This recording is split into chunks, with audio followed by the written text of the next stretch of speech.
তাতে যদি এই ননসেন্সের মাধ্যমে মানুষের যদি ন্যূনতম কমন সেন্স ফিরে আসে, এটা অনেকের কামব্যাক প্ল্যাটফর্ম। থ্যাংক ইউ যে এমন একটি কমপ্লিকেটেড ক্যারেক্টারে আমার উপর আস্থা রাখার জন্য। যে আমি মহা বিপদে আছি, আমার নামে অলরেডি একটা স্টার আছে। আপনাদের মাঝে একটু হলেও একটু দাগ কেটে দেওয়ার চেষ্টা করবে। সব গল্প করা হয় না, আমি পড়ি বলি যে করব না, আবার একটা দেয় বলি এটা খুব ভালো হয়েছে, উনি বলে যে এটা হায়দার ভাই বাংলাদেশের সেরা কন্টেন্ট হবে, আমি বলি যে না এটা কিছু হয় নাই, তখন সে বলে আচ্ছা আরেকটা পাঠাচ্ছি। তো রাকেশের সাথে হচ্ছে আমার এরকম সম্পর্ক। রাকেশ বসু এবারে রাজনৈতিক পরিবার, যাদের মধ্যে যে পরিবারের মধ্যে অনেকগুলো অন্ধকার জায়গা রয়েছে, সেগুলো ছোট ছোট করে আমরা দেখানোর চেষ্টা করেছি। আসলে সেগুলো ছোট ছোট করে আমরা দেখানোর চেষ্টা করেছি এইভাবে যে এটা আসলে আমাদের সমাজে ঘটে যাওয়া রেগুলার ঘটনা। তো তাতে যদি এই ননসেন্সের মাধ্যমে মানুষের যদি ন্যূনতম কমন সেন্স ফিরে আসে, সেটাই আমাদের সার্থকতা। বেসিক্যালি এটাই আমাদের গল্পের মূল জায়গা ছিল। ওটিটি প্ল্যাটফর্ম আসলে আমার কাছে সবসময় পছন্দের জায়গা, কারণ আমার কাছে মনে হয়েছে যে এটা অনেকের কামব্যাক প্ল্যাটফর্ম, আবার অনেককে নতুন করে চিনিয়ে ফেলার একটা প্ল্যাটফর্ম ছিল। যদি আমি বলি দিনার ভাইয়ের কথা, তাহলে ওনাকেও আমরা আসলে আরও একবার আমাদের মাঝে ফিরে পেয়েছি, কাজের মধ্যে ফিরে পেয়েছি ওটিটি প্ল্যাটফর্মসের কল্যাণে। সো এবার আশা করা যেতেই পারে যে আমরা টনি ভাইকেও এভাবেই পাবো, নতুন একজনকে আমরা পাবো আমাদের ওটিটি প্ল্যাটফর্মের থ্রুতে।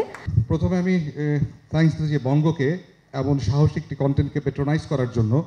অবশ্য আলাদা করে থ্যাঙ্কস দেওয়ার কিছু নেই, তারা বরাবরই কাজটি সাহসিকতার সাথে করে আসছে।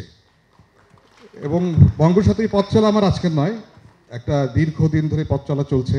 আবারও থ্যাঙ্কস আমাকে এই যাত্রায় যুক্ত রাখার জন্য। আমি নিজেকে বঙ্গ পরিবারের একজন মেম্বার বলে আমি মনে করি। থ্যাংক ইউ বঙ্গ। আর রাকেশকে অসংখ্য ধন্যবাদ। ওর সাথে পরিচয় শুরু কবে থেকে সেটা আবার নিজে এখন ভুলে গেছি আসলে, তখন তো আমিও ছোট ছিলাম, রাকেশ তো ছোট ছিলই। রাকেশকে থ্যাংক ইউ যে এমন একটি কমপ্লিকেটেড ক্যারেক্টারে আমার উপর আস্থা রাখার জন্য।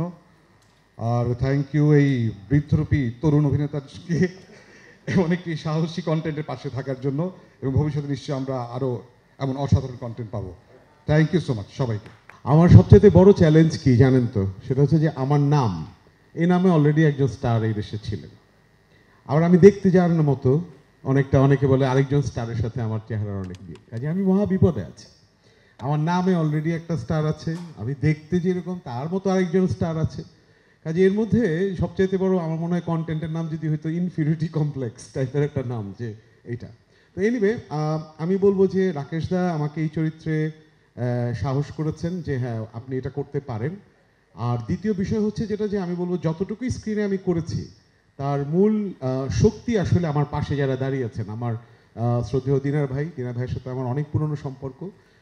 দিনার ভাই এটাকে শক্তভাবে সাপোর্ট দিয়েছেন। আমার সহশিল্পী মমো, তার নাম আমি অবশ্যই করব, আমার সঙ্গে সবচেয়ে বেশি সিন যার রয়েছে, এবং পাশাপাশি আরও যারা আমার পাশে দাঁড়িয়ে আছেন প্রত্যেকে, যারা সাপোর্ট না করলে আসলে আমি একজন নবীন অভিনেতা হিসেবে এইরকম একটা বড় কন্টেন্টের একটা বড় ক্যারেক্টারকে শোল্ডার করা আসলে ইম্পসিবল। তো আমি মনে করি যে আমাদের ইন্ডাস্ট্রি সেই ইন্ডাস্ট্রি যে ইন্ডাস্ট্রিতে সবসময় নতুনরা এবং পুরাতনদের হাত ধরে, সিনিয়রদের হাত ধরে এসে জায়গা করে নেয় বা দর্শকের সামনে উপস্থিত হয় এবং তাদেরকে বিনোদন দেওয়ার চেষ্টা করে। আমাদের ননসেন্স ইনশাল্লাহ আপনাদের মাঝে একটু হলেও একটু দাগ কেটে দেওয়ার চেষ্টা করবে, আমরা সবাই চেষ্টা করেছি ভালোভাবে।